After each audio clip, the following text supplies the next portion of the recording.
Hey everyone, today I want to talk with you about styling your straight mid-length wigs. So right now I have on my head Belle Tress Pike Place in the color Rootbeer Float Blonde. This is kind of a collar length straight wig. It's mainly all one length. That's really not my typical style, and it's definitely not an everyday style for me. All that hair hanging down on my neck and my face, just a bit much. But when I put her in a ponytail, she is awesome.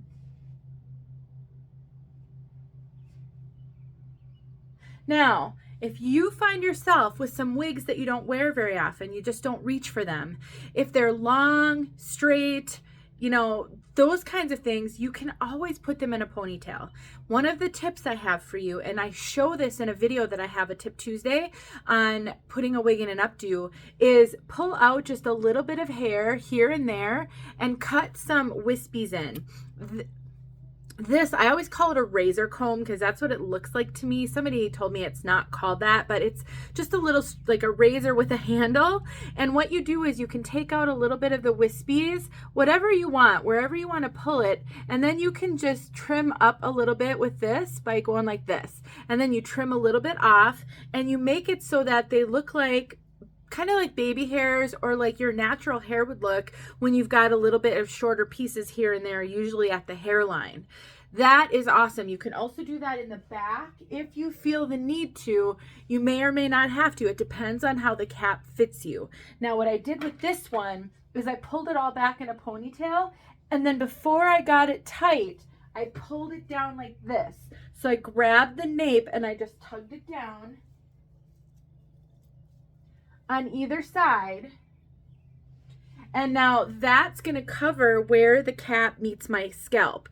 For an everyday, like I'm literally just running around the house, I'm about to make dinner, something like this, that works just great. It doesn't have to look perfect.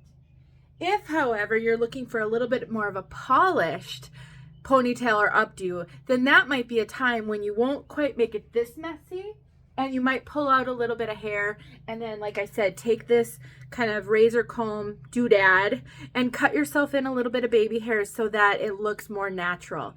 This I will link in the description in my bio, and I have this in my Amazon store as well. I love it. I recommend it so highly.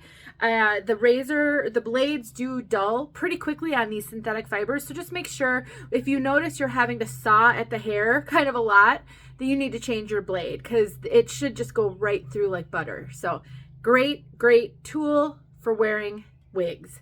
Thought I'd give you guys that tip. I don't know why when I first started wearing wigs, and I know other wig sisters do this as well, we just didn't feel as free to style our wigs. We felt like we had to wear them like they came, and that's really not the case. You can do just about anything, and the more you practice, the more you step out of your comfort zone, the easier that'll become. So if you have some wigs sitting in boxes that you're not wearing, maybe you could take some time this weekend, or when you have a few hours just to play, and just take a look at them and start to envision and imagine different styles you could put them in that might make them more wearable for you. I share a lot of these in my Tip Tuesday videos on my YouTube channel. I have tons of styling videos, easy, not like technically skilled, using headbands and clips and different things like that. So if that might help you, I'd suggest you go follow me on YouTube. Just search Denise Sheets on YouTube. Thanks for watching, guys. Hope you have a great day.